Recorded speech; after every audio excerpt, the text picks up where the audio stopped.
Welcome to Ready, Set, Hunt. Whether you're an aspiring, new, or seasoned hunter, join us as we share our experiences and learn from other hunters around the country.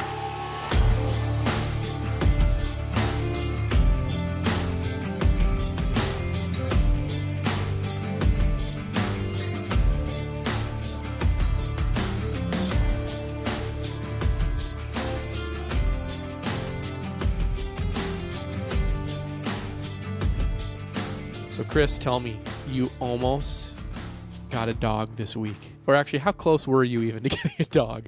Was it actually close, or were the discussions not as fruitful as you were hoping they would be? Well, to be fair, the whole family went and the wife, and we played with puppies, in our lap, crawling, jumping all over us. And you didn't walk away with a dog or a deposit? I gave the wife the puppy eyes and the droopy upside down smile. The literal puppy eyes. I gave it to her. Must be off my game because we left without one. There was even another family there taking a puppy. So it was like it created an atmosphere where like, oh, shoot, we better get one. Or they'll all be Supply gone. is dwindling. Dude, let me tell you. No, we were probably between 0% of not going home and 100% of going home.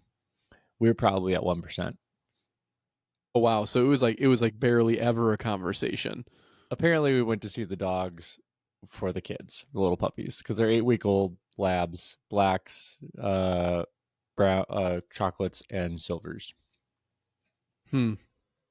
Wow, that's cold-hearted, man. All I have now is my trusty pheasant mug. That's it. I have a matching one just so everyone knows. Although I will say one of my kids did break one, so that's it. He's out of the herd. We still have one left somewhere. It's one of my favorite lines in Ice Age. That's it. He's out of the herd. I don't even know if that is a line. I hear that thing playing in my vehicle when all the kids in the back. So often it's just like those lines are bouncing around. I don't even know if they're accurate. It may not even actually be a movie line, but you quote it, so it's part of your repertoire. Oh man! All right, what are we talking about?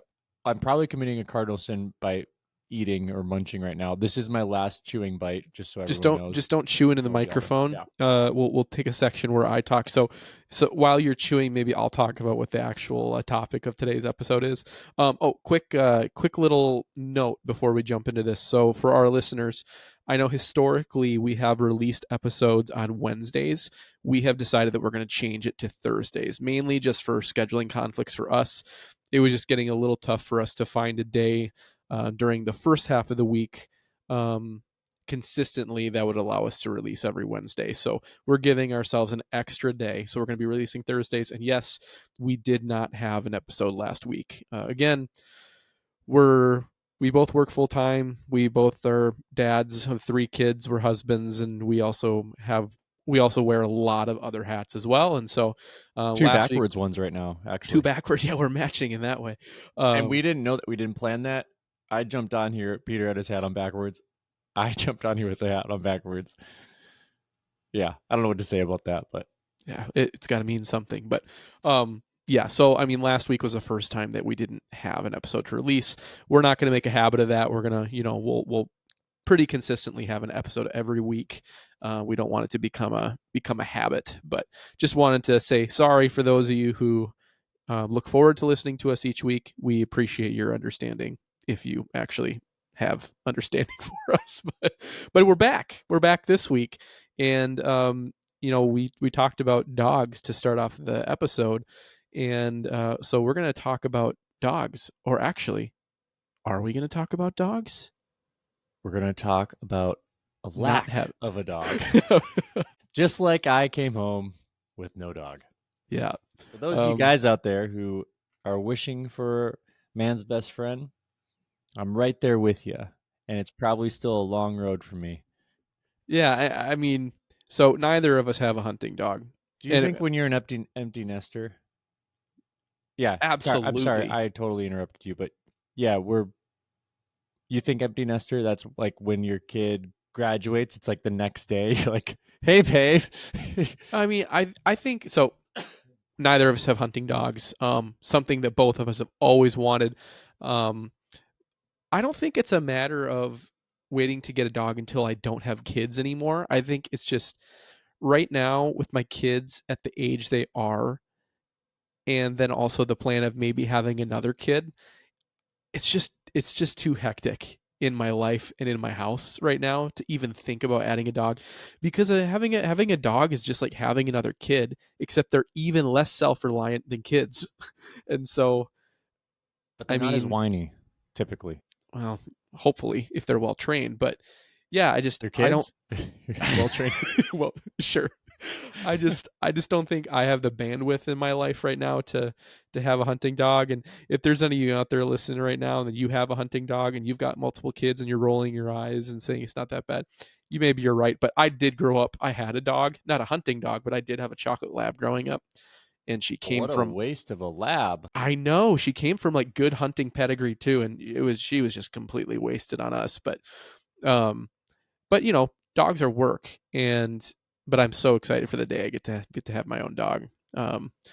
And I even have a breed that I want and everything. And dude, I'm so excited. But for the time being, we are having to chase our hunting pursuits without man's best friend. And I feel like we've gotten pretty proficient with it over the years. And side note, we have hunted with dogs before. So it's not like we've never hunted with dogs. We do understand what we're missing. We really do. Um, but I don't know, Chris, like what are your thoughts on having a dog versus not having a dog?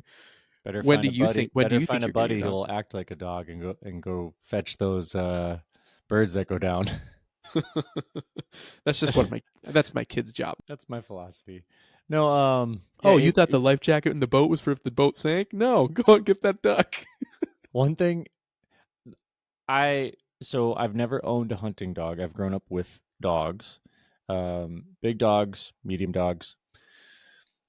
I guess Ezzy would have been a small dog, but she had a big heart. Uh, As most dogs do, except for Chihuahuas. I'm definitely enamored and aching to have a companion in the field. Excuse me.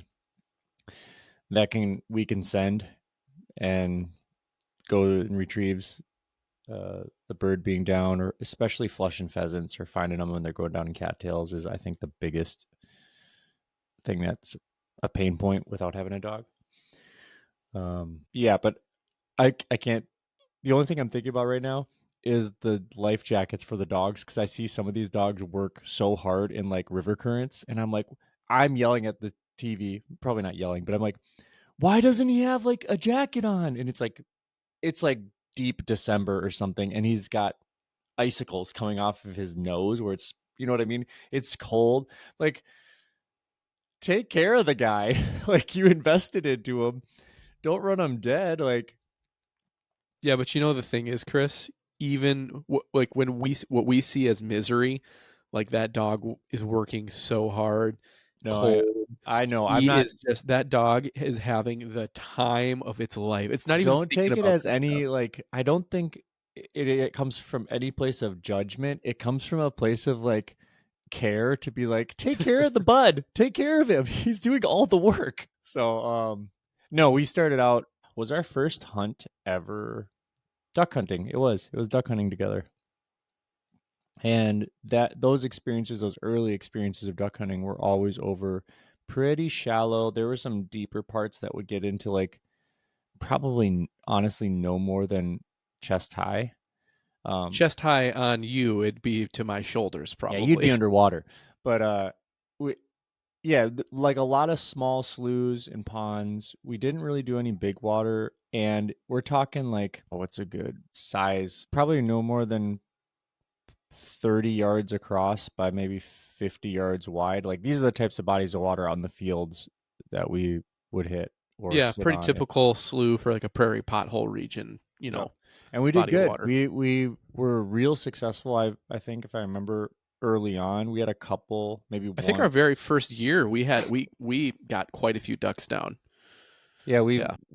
I believe we've had one or two like really slow years where we've shot, 2, 3 ducks. yeah, and that was over the course of like 3-4 hours, if not more. It was just dead.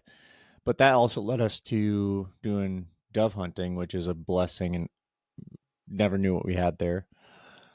So we didn't have really a need early on for a dog with what kind of hunting we were doing. We weren't doing pheasant. We were really doing the pothole duck situation where we could retrieve. We'd see them go down, and then the field around uh, typically was already cut down, or it had corn around it. Which when you knock down, like, we had a very small area to worry about when we're as far as firing lanes. So the kill zone was easy to recover. Hmm.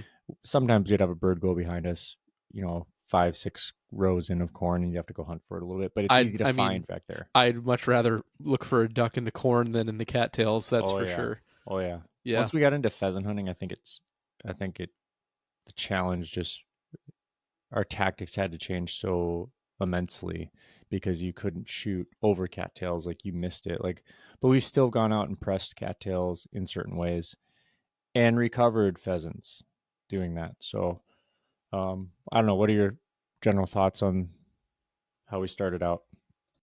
I mean, so the first time I ever hunted, the first thing I hunted was pheasants, and it was over a dog. Granted, that was a game farm situation, which is a little different, but at least you get the experience of hunting with a dog. And so the first time I hunted birds without one, I think I was a little worried. I'm like, I don't even am I even going to see anything? Like, how is this going to work? And I did quickly come to realize that it is certainly possible.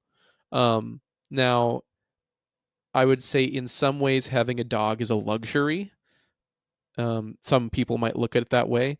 Um, and then in other ways, it's like, I mean, I think having a dog just completely changes the game in terms of what you're able to do, when you're able to hunt, how you're able to hunt. Um, I think I realized earlier on, if we're going to do this thing and we're not going to be using a dog, we're going to have to work like extra hard because you're taking the dog's job and you're putting it on yourself in some ways. And then in other ways, you're limiting what you're able to do or the way you'd like to hunt because you don't have the access to that resource. Um, but I also think in some ways it's made me a better hunter, learning to hunt without a dog. In looking forward to someday when I do have a dog, I think that's going to actually pay dividends because I think it'll bring me that much more success. Um, because I'm looking through a different lens, this is not to detract from hunters who have dogs and saying they're not as good of hunters. That's not what I'm saying at all. I'm just saying we've been forced to try different tactics and learn. I feel like learn a lot about the birds we're hunting, whether that be pheasants, grouse, ducks, any of that. Um, I mean, Learn there's them in a enough different way. to be able to flush pheasants or grouse with your dog, or pointers, that put you on those birds, is a fantastic feeling, and it's a wonderful asset to have in the field. For sure, retrieving ducks as well in water, but Totally. I think those are very drastically different.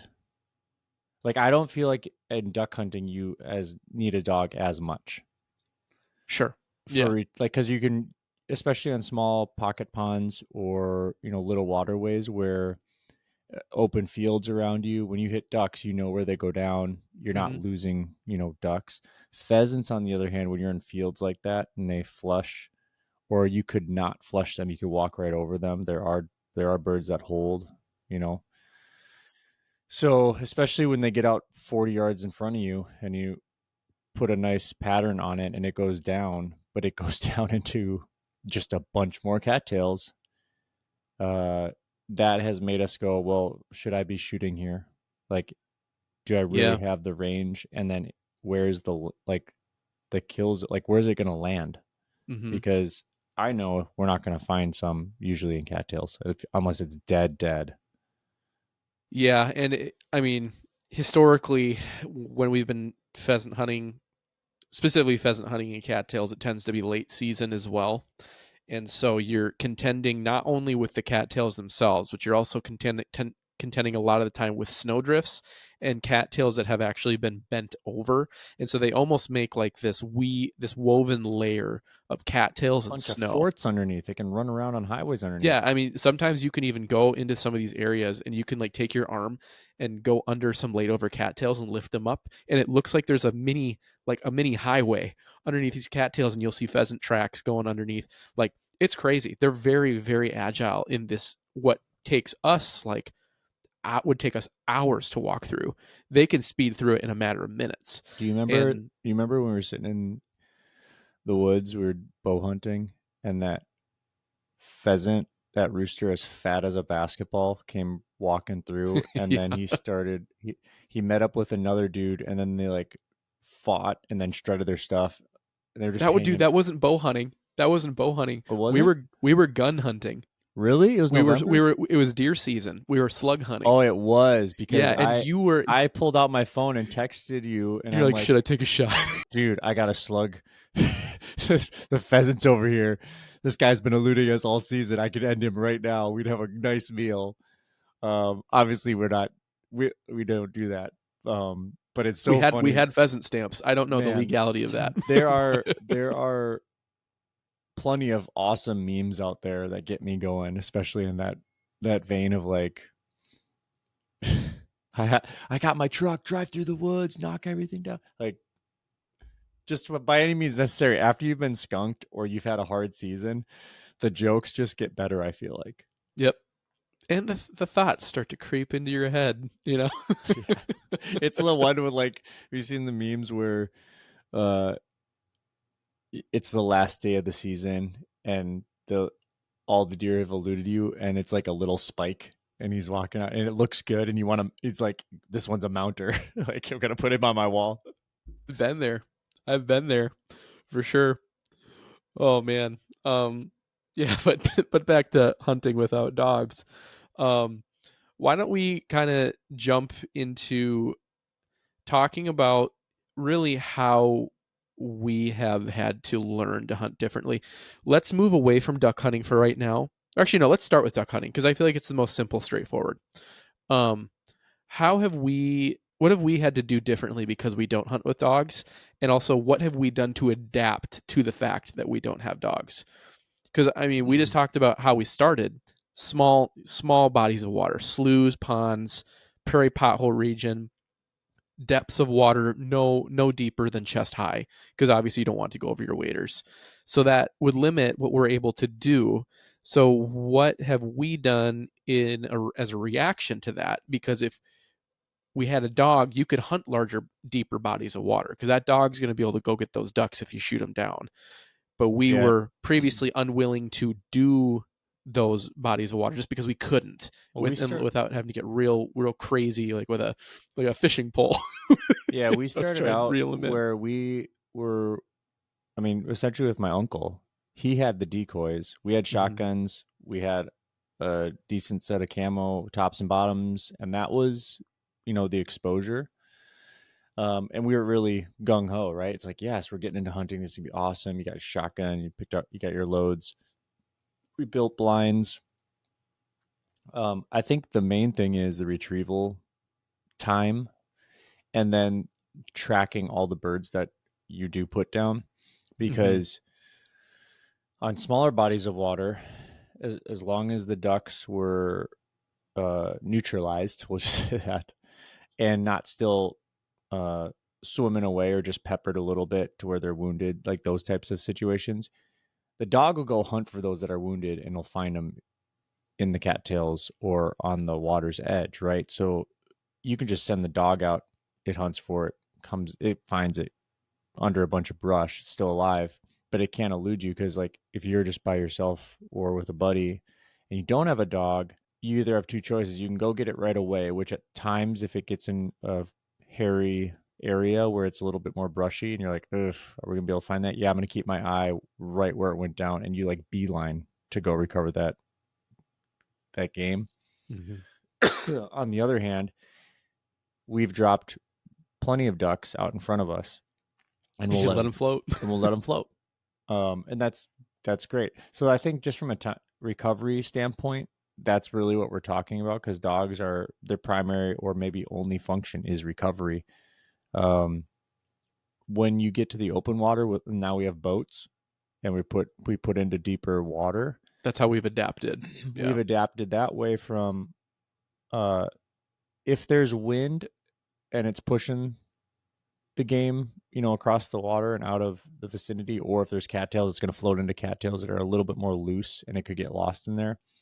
Yeah, we go, you know, assess the situation in the sky, and ducks can come at any time, but we're like, okay, let's go grab these two. We just got them, and we'll motor out with the troller.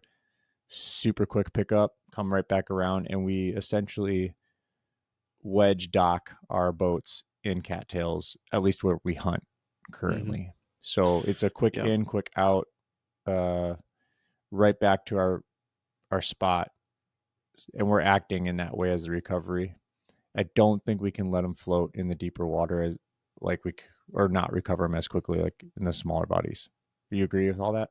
Yeah, and I feel like what we've done historically is we'll wait a little bit. Obviously, we're keeping eyes on the birds. One of us will usually even have a pair of binoculars in the boat, just so we're able to glance out there. But okay, yep, I still have eyes on them. I know where they're at.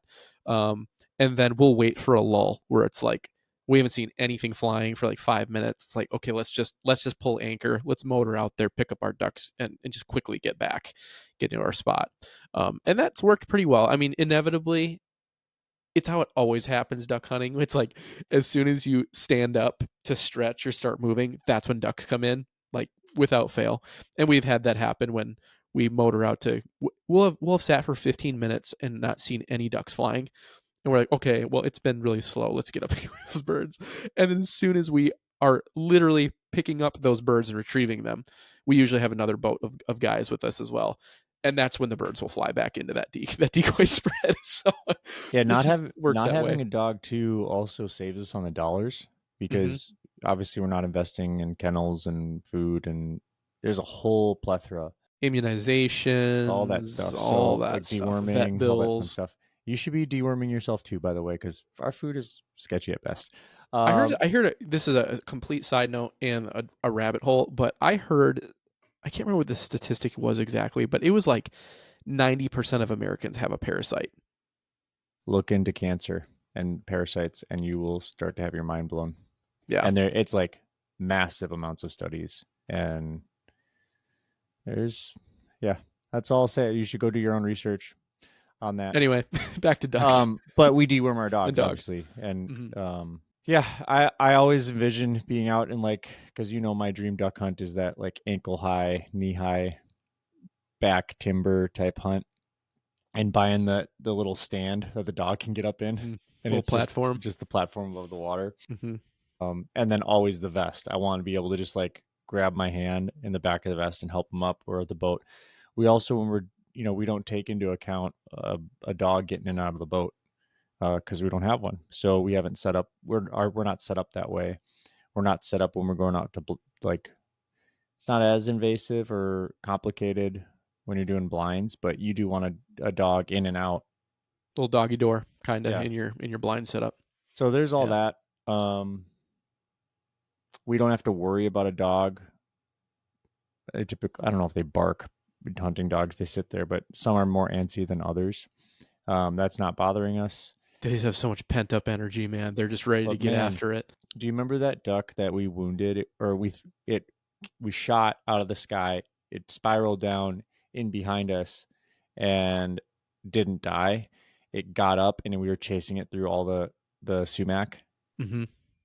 That's one situation where Forgot all I about that. we spent probably 20 some minutes chasing, like, I'm not joking, chasing this duck. On foot. Peter's on one side, we're on a bit of a peninsula, and it's sumac, so it's like these tall, resilient, heavy leaved plants, but they go up and then you're like under them, like you can get under them, but Hmm. they get really close together, so you can essentially navigate any way and see any way you want through them. They're just very also challenging to navigate, and the duck fits perfectly to escape Yeah, from its size. especially if you're wearing a pair of waders. So we were like chasing, and then we see it. It gets away again. Peter goes around the other side, see it. Long story short, finally got a. I just put my bead on him and pulled the trigger and shot through some sumac and Ground swatted him. peppered him enough that he did expire within 30 seconds after that. And it was like, finally we recovered the one we wounded, and it probably wasn't a great experience for him, but we were just trying to make sure that we didn't let a wounded animal go. Yeah. Benefit of having a dog is that would have never happened. It would have saved us 20 minutes of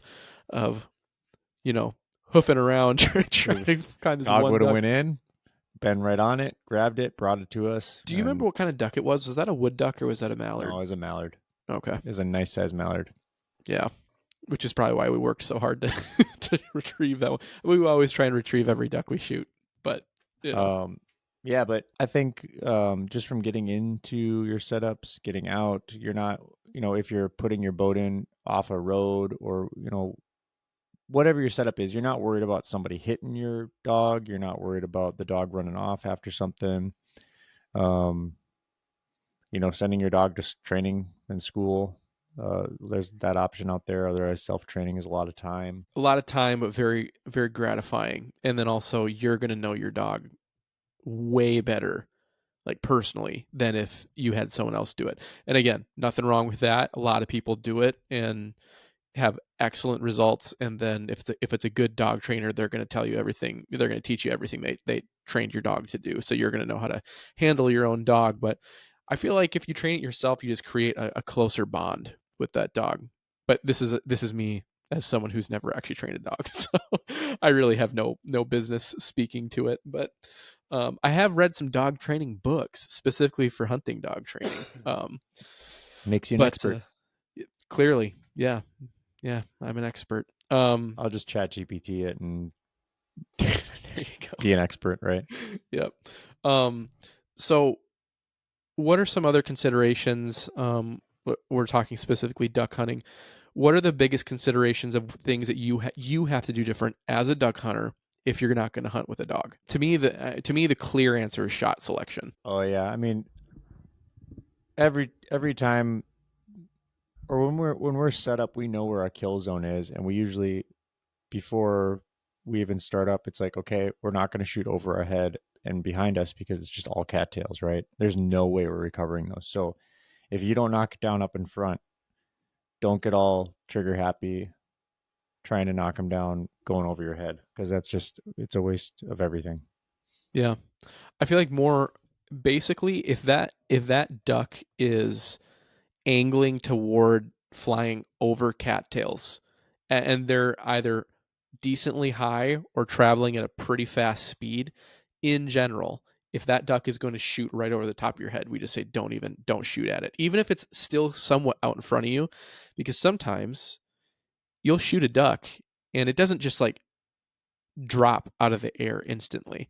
Sometimes they continue to travel for like a decent distance. They may already be dead in the air, but they're traveling still at a trajectory because of their momentum, and it'll carry right over your head and back behind you. And depending on your hunting setup, maybe that's okay. Maybe behind you is not super thick. That's fine. But I think it's just really important to be aware of your surroundings, aware of how you're setting up, and knowing what shots are a no-no and what shots are kind of optimal given your situation. Yeah. Anything else for duck hunting that you can think of, Chris? I don't think so. Duck hunting, I feel, is like way more straightforward because yeah, it's just like the dog's It's main retrieving, job is right? just Go get the retrieving. duck. Yeah. Yeah, there's nothing too technical about it. But where it gets technical is upland hunting, and we've done a fair amount of upland hunting together without a dog. So, Chris, why don't you talk to me a little bit about um, maybe what are the benefits of having a dog when upland hunting, and then we can kind of go into specific tactics that we employ as hunters without a dog when we're hunting. You can speak more to pheasants. I can speak more to grouse. Um, Well, I yeah, was let's gonna say, that. initially it's like early on, like early season, there's pretty much no point in going hunting from like a recovery standpoint, because the foliage is still so much is still on everything. Everything's hasn't turned and fallen yet. So think like it's thick, especially out in fields, or when you get into later season and you got cattails and the fields are down, the harvest is down. Like you can go walk fields and Snow cover is a big one. yeah, and then you can hit pockets of um you can start to discern where they're going to be sitting, fence lines, down trees, different things like that, and then you can look for Thickets of grass that are still standing pretty yeah, well. and Cattails especially. and that's a win from in the sense of not having a dog because you can get up on those spots and have a better chance of flushing and knocking them down. Um, but there could be no there, and a lot of times you're going into something and there's nothing there. Hmm. So it's a bit of surprise. The flip side with a dog, like it's gonna use its nose, and it's if it's a pointer or a flusher, it's gonna do its thing, Hmm. and you're gonna have a better time. I mean, the pointers are awesome. They're awesome. They're so awesome. I think I'd rather have a pointer than Than a a flusher. flusher, but I They want have their use case though, man. Like they each have their advantages. yeah, I just think I'd use a flusher more. You'd use a flusher more or a pointer more? No, I'm saying from a standpoint of all around duck hunting, like out in the boat, like you're not going to use a pointer out in the boat typically. Well, I mean that's just a different thing altogether. All they're doing is retrieving. They're not flushing or pointing as a duck dog. So you could have a dog that's known Is as it a do pointer, but it could still be. educate me? Do labs point Labs are typically flushers? typically flushers Yeah, if that's. in the upland game. I guess that's kind of Um, where I'm at because like when I think duck dog, I want a chocolate lab, um, most maybe a black, most but like most duck dogs or retriever breeds are going to be flushers. There are the outliers. So like the breed that I really want is a German Longhair or a Deutsch Langhaar, which is a very versatile breed. They do a lot of different things, and they're excellent retrievers. Like they can be excellent waterfowl dogs, but they're actually typically a pointer rather than a flusher. Um, so that's kind of unusual, and I like that combo. I really like that combo because they have that really good retrieving drive. Um, but all that to say, flushers are great dogs too.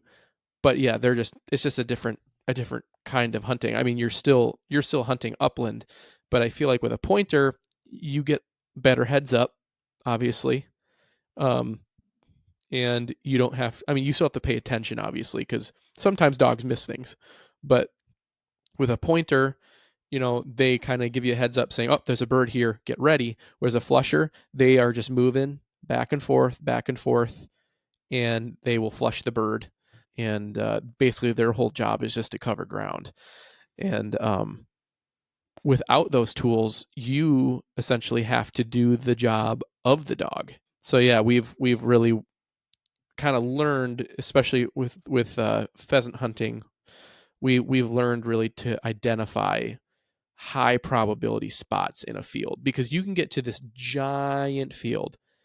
You could get to a 200-acre field that just looks beautiful, CRP, grasses, and everything. But just because it's a big open grass field doesn't mean that there's going to be pheasants all over inside of it. Within that grassy ecosystem or that prairie ecosystem, there's going to be little sections where the pheasants like more than others. And so you're looking for the biggest, thickest, nastiest stuff, and that's where they're going to be. And that's where they're going to hold up. And to Chris's point, he was talking about how we typically have to wait till late in the season to hunt pheasants because earlier in the season, the pheasants have tons of cover. They could be anywhere, and they can just run forever without ever being spotted. Whereas in the wintertime, a lot of the open grassy areas are now covered with snow. So I'm just going to throw out a random percentage here, but earlier in the season or during the main part of the pheasant season, in any given field, 90% of it would be suitable habitat for a pheasant to be hiding in. Whereas when you go to later season and there's been any amount of, like, if there's been a significant snowfall, let's say 6 to 8 inches or more of snow on the ground, that suitable habitat maybe drops to 20% because they don't have all these grasses they can hide in. They just have the really, really thick stuff that holds up better to winter weather. So that's the kind of stuff we're targeting. But the downside to that, and another reason that dogs are really nice, is that say you do kick a pheasant out of some of those really thick areas. If you hit one and it goes down into one of those thick areas, kind of like we talked about earlier, it can be so hard to find them. And if you don't kill them when you hit them, if they're not dead on impact with your pellet spread, those pheasants, they can burrow down into that thick stuff where it's really hard to find them, or they could just keep on running. So that's kind of where dogs do come in. And so you kind of have to temper your expectations of your upland hunt if you're hunting without a dog. You have to be more strategic. You're going to have to burn more boot leather because you're going to have to just put in more miles because you don't have that dog. Hitting spots that look good, and your head has to be on a swivel all the time because there's no dog to let you know that there's a pheasant right here. Did I miss anything there, Chris? I don't think so. Yeah. Now the grouse woods is a little different. I would say, I mean, for all the same reasons that it's beneficial to have a dog grouse hunting, or a dog pheasant hunting. Those same benefits apply to grouse hunting. The terrain is just different because with grouse hunting, you're not so much hunting tall, thick grass. You're hunting young forest thickets. So rather than navigating through seas of grass, you're navigating through seas of trees with their trunk is about the size of a broom handle, and each tree is 12 inches apart. So you're just moving through this thick brush. If a grouse does flush, it's hard to get a shot off. And just like pheasants, where they have little spots that they prefer on the landscape, grouse are the same way. But I have found that it is easier to hunt. It is easier to find and flush grouse without a dog anytime during the grouse season than it is to find and flush pheasants anytime during the pheasant season, if that makes sense. I have had greater success hunting grouse without a dog than I have had success hunting pheasants without a dog. And I mean, Chris, would you agree that, again, when it comes to hunting upland birds, shot placement and just shot choice is just as important, if not more important, than in duck hunting? Yeah, I've changed. I use heavier load. Mm-hmm. Like I want knockdown power because I've had too many pheasants totally hit square and they run and just burrow into whatever. So without a dog, it's super annoying because you're pulling your hair out. I have none, by the way. I shaved my head. But you're pulling your You hair just out, missed that many birds. going, They pulled all his hair why? out. What? How did this thing live? It was 10 yards from me. I put it on it. I saw feathers fly like nobody, like stabbing a pillow, and it's running around. So without a dog, it's frustrating. So I use a little bit heavier load. That's how I've changed and adapted to that. And then also you just gotta, should I shoot this? Nope. It's over a ton of, or it's over 40 acres of cattail, or the 40 acres of cattails to our left. Nope, not doing that. And it sucks because you wanna be successful when you get out there. You want the opportunities, but sometimes the opportunities don't go your way. Literally, they go a different way. Talk to me a little about, so let's scenario here. Let's say you're pheasant hunting late season in the cattails, which is going to be your best option as an upland hunter without a dog. So let's say you get into the cattails, you're huffing it, your hip flexors are just burning from all the legs marching through these tall cattails, through all this tangled mess. You flush a rooster, you down it. And let's say you down it 30 yards in front of you, it drops into more thick cattails. Tell me what's the first thing you're doing to retrieve that bird? And what are some ideas or some things you can do to up your chances of finding it? Let's say you hit it real nice and square. It wasn't even like a marginal shot. Like you're almost certain it's dead, but it goes down to this super thick cattails. What are you going to do? Start walking the other direction. No, uh, I'm walking straight for it, and then Mhm. I'm looking for 2 to 3 things. I'm looking for where the feathers, because sometimes you can't get to it in a straight line, depending on how thick something is. But you're looking for, in my mind, 3 things. You're looking for the feather trail. If you've hit it good, there's going to be a poof of feathers kind of still floating or right there below. 2, you're going to be looking for blood. And 3, you're looking for tracks. You're trying to do that without losing.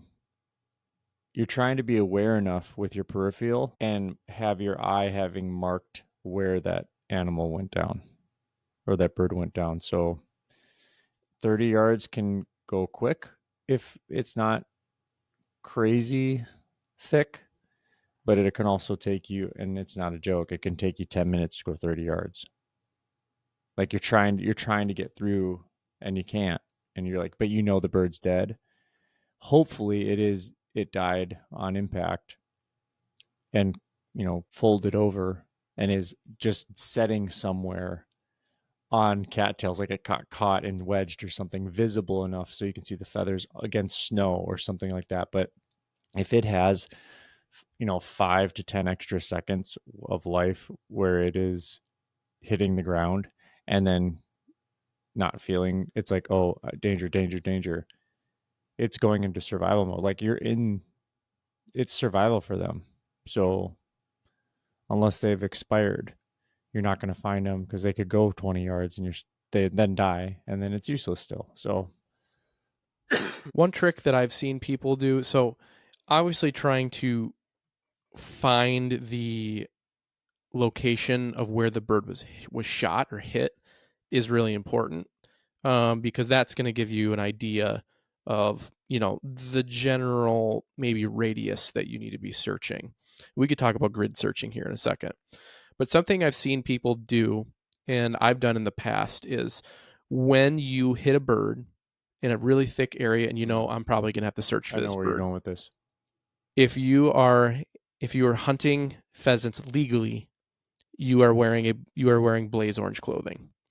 Um, what I've seen people do is they will remove a piece of blaze orange clothing, whether that be a hat or maybe they're carrying like a blaze orange bandana with them or a glove. And what they'll do is they'll take off that piece of clothing and they will set that piece of clothing where they took the shot from.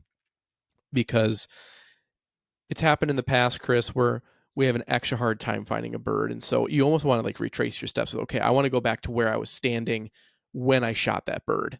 Yeah. Um, just so I can go And if back it's to it and six, visualize if where I it's hit that bird and 60 where it looked it went seconds down. later, even your mind can start to play tricks on you. Yep, So it's totally. like you have to be dialed in. And usually we tag team with like, hey, it's right here. Can you walk? Because you might be closer to it or something. Can you walk straight ahead? And then you're going to probably see it look for feathers, um, because the vantage point of where you shot it not changing is so vital to recovering a bird in deeper brush. Yeah, Would you agree to that? totally. And especially when you're in like a sea of cattails like that, everything looks the same. And so if you walk away from that shot point and then you try and go back to find it later, sure, you might be able to follow boot tracks and maybe you'll even find your shotgun shell, from when it ejected from your gun. Say you're using a semi-auto or a pump or something like that. Say you find that. That'll give you a decent idea of roughly where you were. But if you're using a semi-auto, it shoots that thing, 5, 6, 7 feet sometimes. So if you're off the mark even just a little bit, that can completely change the viewpoint from where you were. So just using something and either hanging it on a cattail if you can, or just like setting it right where you were is like, I think, a pretty big deal. Yeah, Um, it's not like deer hunting where you can pull out your Onyx or something like that and turn on your track and you're following a deer, you know, Following a blood trail. 110 yards or something like that. Mm-hmm. Um, Bird hunting, you just don't do that. Like you might and you can, but usually, and it's because the game is so small too. It blends in so well. Even if you're on like relatively open water with cattails kind of all around, that bird floats, left or right, and it gets into the edge of the cattails, and it's just ever so slightly breezy. That thing can kind of wedge its way in or get submerged a little bit, and it's gone. Yeah. So And back to the pheasant thing is this will sound funny for me to say, but birds are unreliable bleeders in the fact that that's true. they don't bleed the same way that a deer does after it's been shot. You might get a really small blood trail, like a couple drops of blood here and there, but you got to remember birds have feathers, and feathers are pretty good at soaking up blood. They don't Mm-hmm. they just don't bleed the same. And so you're not more than likely you're not going to get a great blood trail.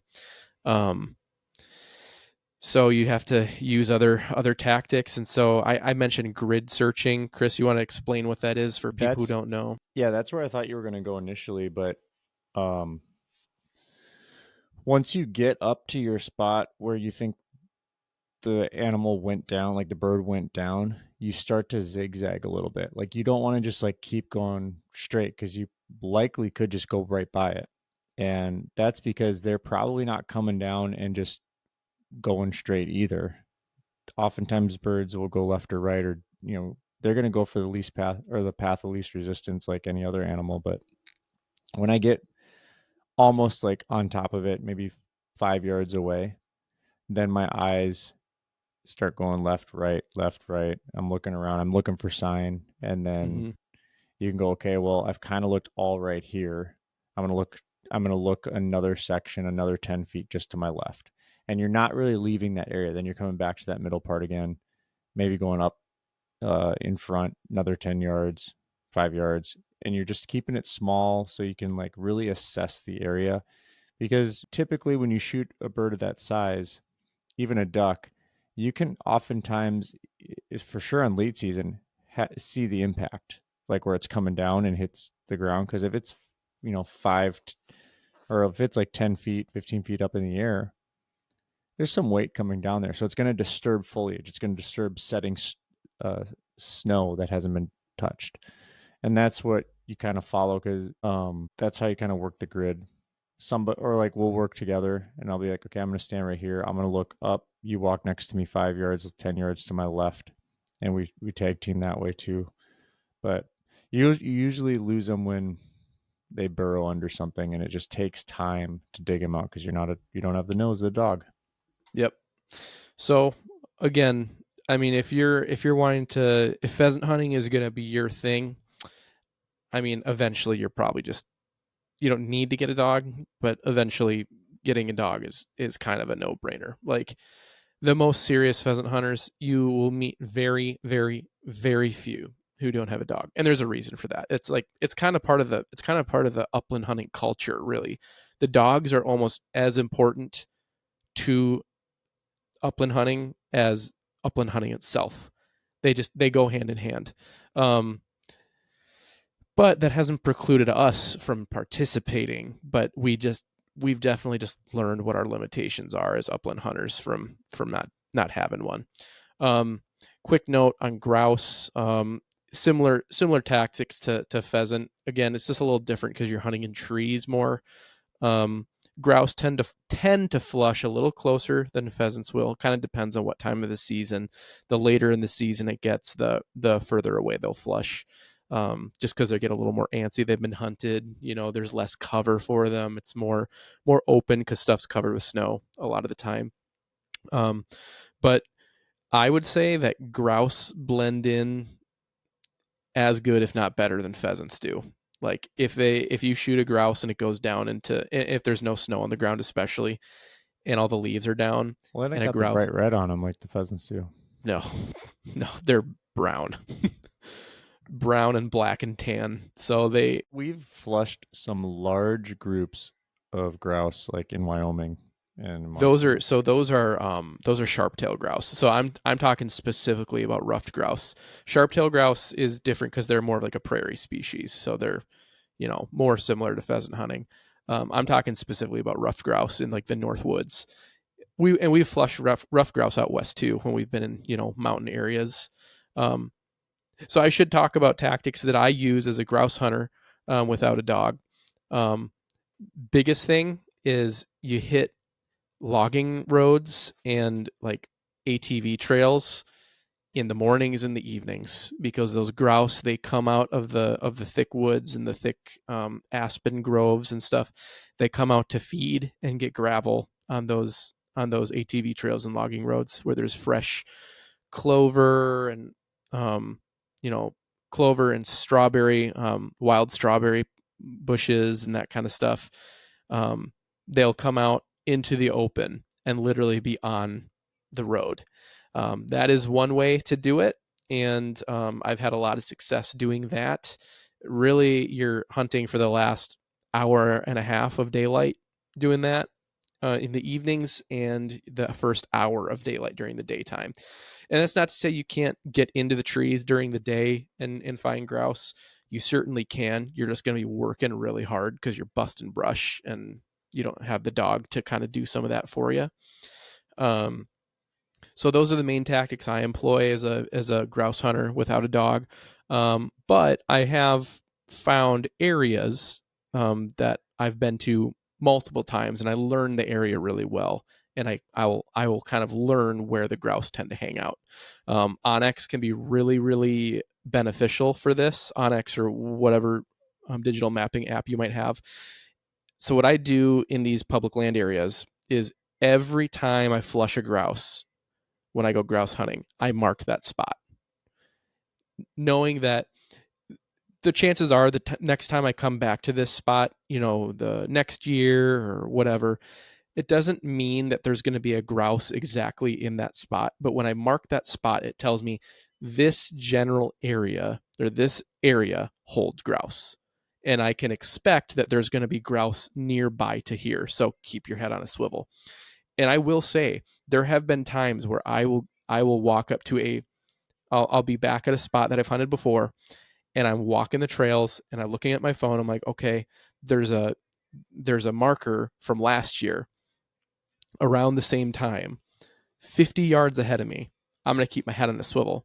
And you know what happens? I hit that spot and I flush a grouse. It's actually pretty amazing. You can find grouse in almost some of the exact same spots that you flushed grouse before. And so um, I've built up that data over the years, and so I have several chunks of land that I know if I head to this vicinity, I'm gonna have some action and I'm gonna get some opportunities. And that can be really important if you're hunting without a dog too. So you might not just be able to go out into any large chunk of public land wherever looks good that has aspen trees and expect to flush grouse. But if you go into areas you've been to before and have a history with and have experience in, that can be super valuable. And I have a handful of spots that I go to every year, and they produce really well, and the grouse numbers are doing great there. So use that. And I mean, you could probably do that for pheasant hunting too. I mean, if it's good habitat and you flush pheasants there, there's no reason to think that there wouldn't maybe be pheasants there again the next year. Would you agree with that? Yeah, yeah, definitely. I mean, Yeah, we found pheasants in similar places in some of the private land we hunt. yeah. I think it for sure depends on the time of year too, because Yeah, you have to definitely. be you can't like go into that spot in a different season and expect to see the same patterning of why they're there. Right. Or maybe you could, but it might not be actually representative of. Well, I'm thinking the small stuff that like where we flushed 25 pheasants out of, up north when, we come in and they're all in this small little slew cattails.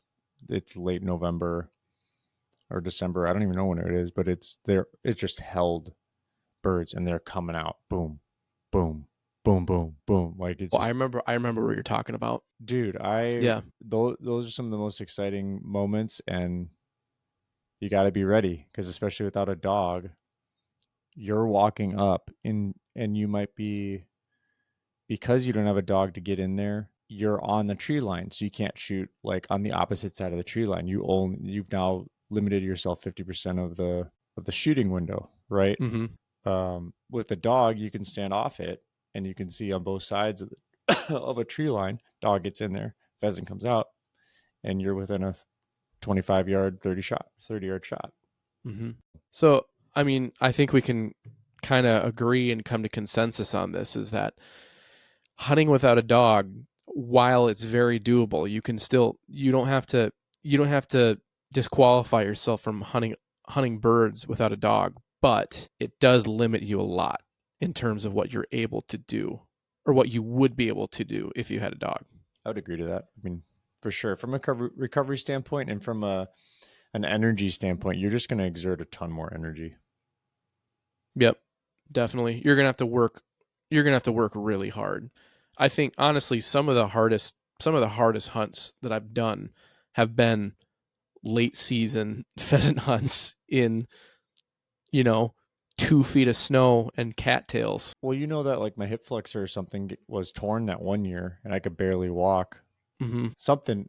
It wasn't a sprain. It must have been torn a little bit, but man, I got a little tickle.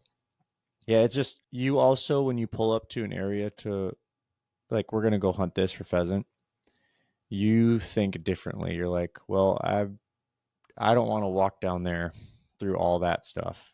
So you start to take a little bit off from a energy standpoint. You're like, I'm Mm-hmm. just not gonna walk deep in that stuff. And there's times when we're like, well, we can walk through this deep stuff, but if you get in the deep stuff, you literally can only shoot a bird if it comes up and out, and it you got to be relative to a place of recovering it where it's open because the bird is going to want to flush away. It's not going to want to stay in the cattails. It's want to get out of there, so it usually goes across the field or something like that.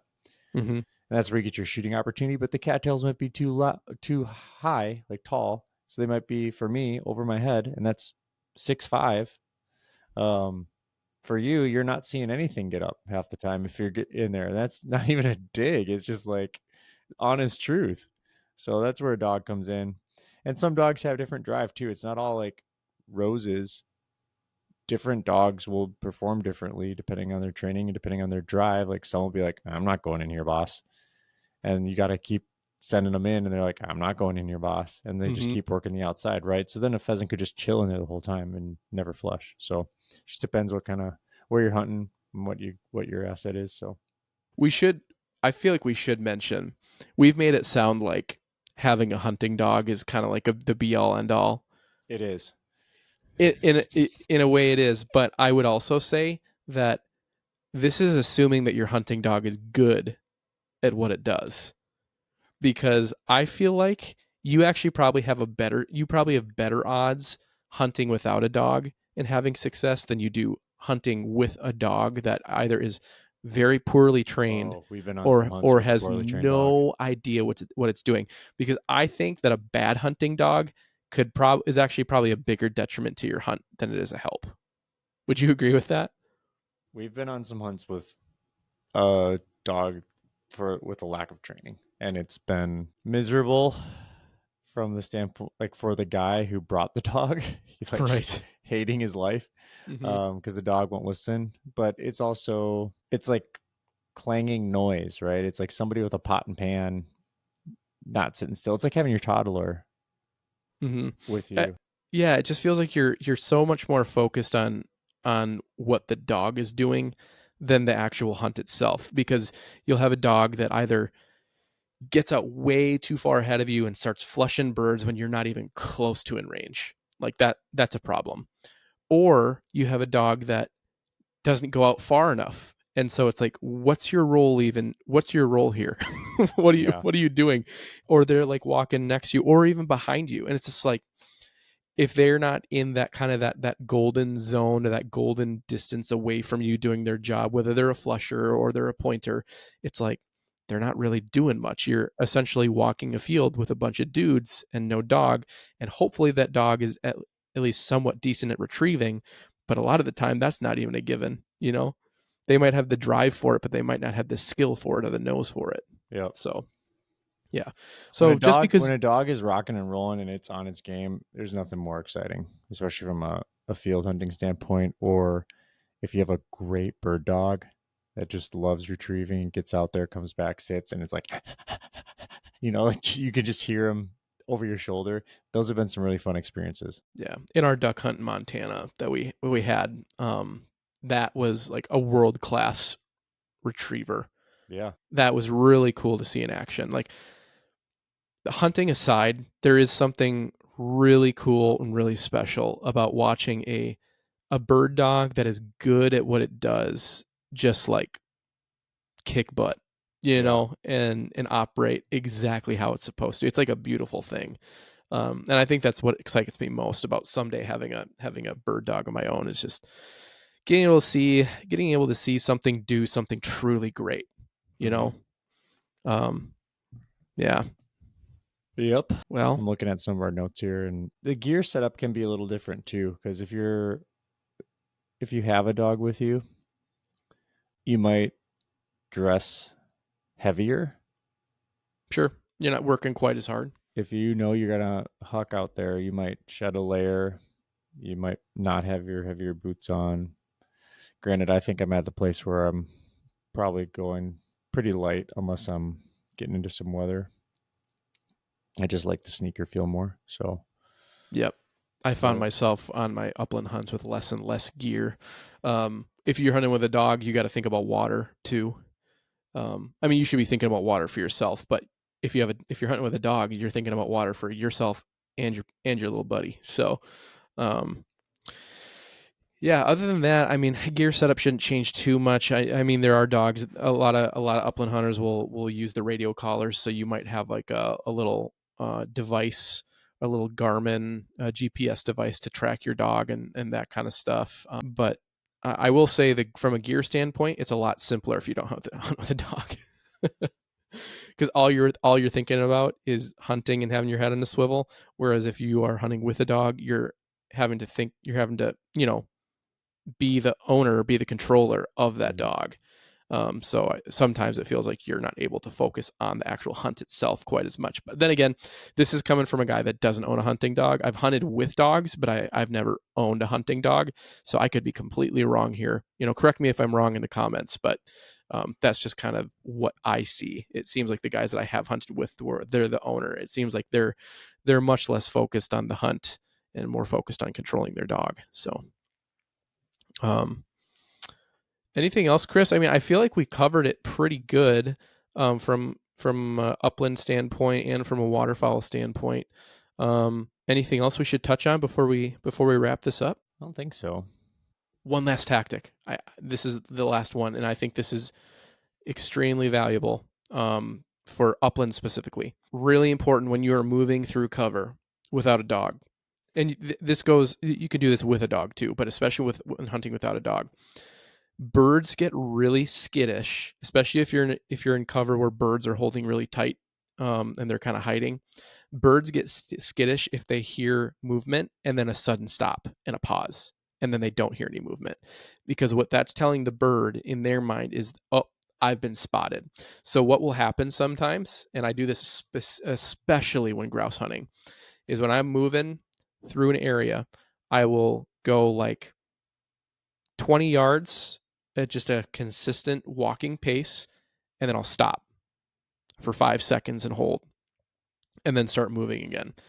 And I can't tell you how many birds I have flushed doing that specifically. Like, it works like a charm, especially if I get to an area where I know there's been grouse in the past. That's where I really do it. And maybe rather than walking 20 yards and doing a stop, I'll walk 10 yards and then do like a 5 second pause. And dude, without fail, it'll be like at the 5 second mark, they'll flush up. It's just, oh, it's so exhilarating. Just gets your heart pumping so fast. So much fun. That's fun. I got to get you up for a grouse hunt, man. It's so much fun. I know my I like dad it went better. up there and did one, did he? Yeah, your dad met me up there and did one. We only saw like two birds, unfortunately, but um, sometimes you just have hunts like that, and then sometimes you'll have hunts where you flush like 30. So Yeah, yeah, we just got to get up there and do one sometime. I like it better than pheasant hunting, honestly. that's fun. Yeah, but anyway, let's wrap it up here, Chris. This is just also your reminder: like, subscribe, leave us a 5-star review if you like what you hear, comment, message us what kind of stuff do you want us to talk about? Or do you have any questions about hunting without a dog? We've both done it plenty. Or maybe you do hunt with a dog and you want to correct us on some things that we've said. Please, we welcome it. But until next time, Chris, want to give us parting words? Stay frosty, my friends. Okay. Okay, stay frosty. Get out to your fall state fairs. Enjoy some good food. Get ready for the hunting season. It's here. It's exciting. Let's go. In like 2 weeks. 2 weeks. Man, this summer went fast. Anyway, see you guys later. Bye-bye.